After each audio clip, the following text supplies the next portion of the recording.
Good afternoon. Education has long been called the great equalizer in America. The idea that no matter where you're from, you can build a better future through learning.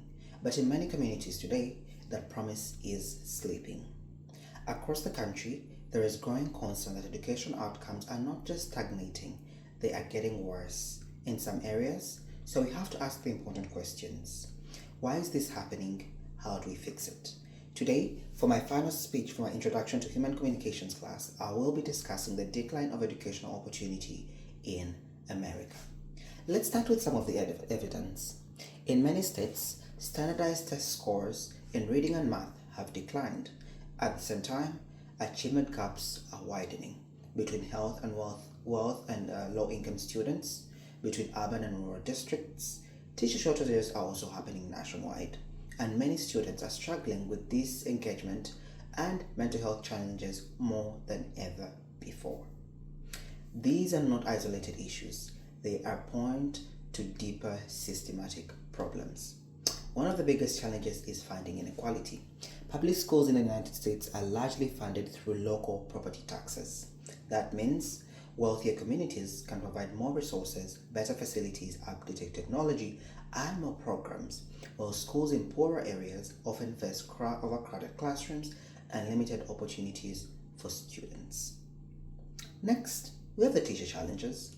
Teachers are the backbone of education, as we all know, but many are underpaid compared to the professionals in similar roles or people with similar education levels. Burnout is rising, turnover is high, and few people are entering their profession. When we lose teachers, students lose stability, they lose mentorship, and they lose quality instruction. Then there are socio-economic factors. Students do not leave their circumstances at the school door, as we all know. Poverty affects everything from attendance to focus. Issues like food insecurity, unstable housing, and lack of access to healthcare all impact a student's ability to learn. Yet schools are increasingly expected to solve these broader social challenges without the resources to do so. We also cannot ignore past the pandemic learning loss. The COVID-19 pandemic disrupted years of education. Remote learning worked for some, but many students fell behind.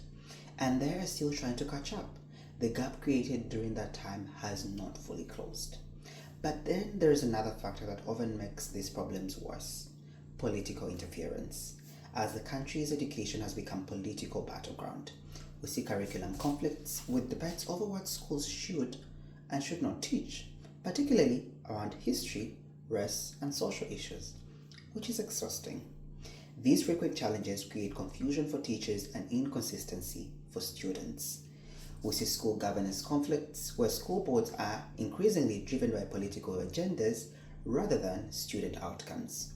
We see political instability where new administrations bring rapid shifts to priorities, leaving educators without the consistency needed to plan and succeed.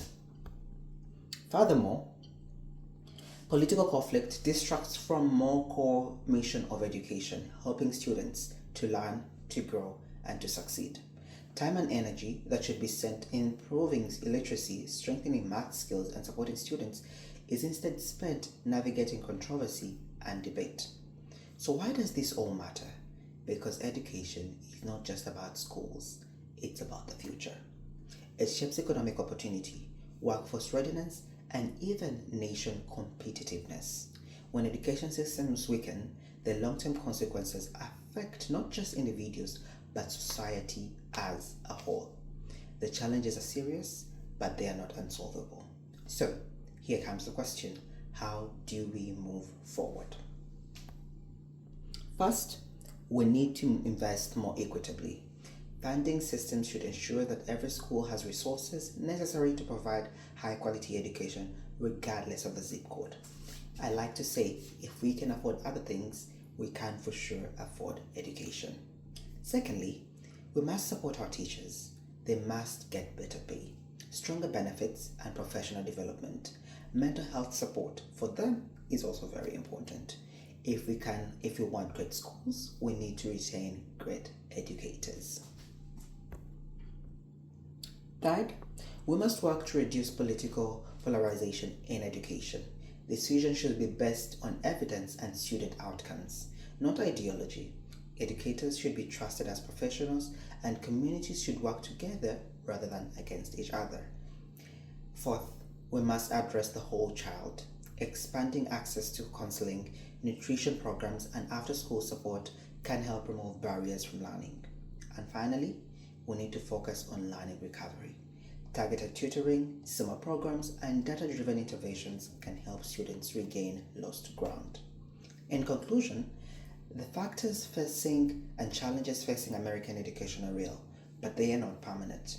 If we focus on what truly matters, student success, that is, and commit to investing wisely, supporting educators, and reducing distractions, we can restore education as a powerful pathway to opportunity. Thank you.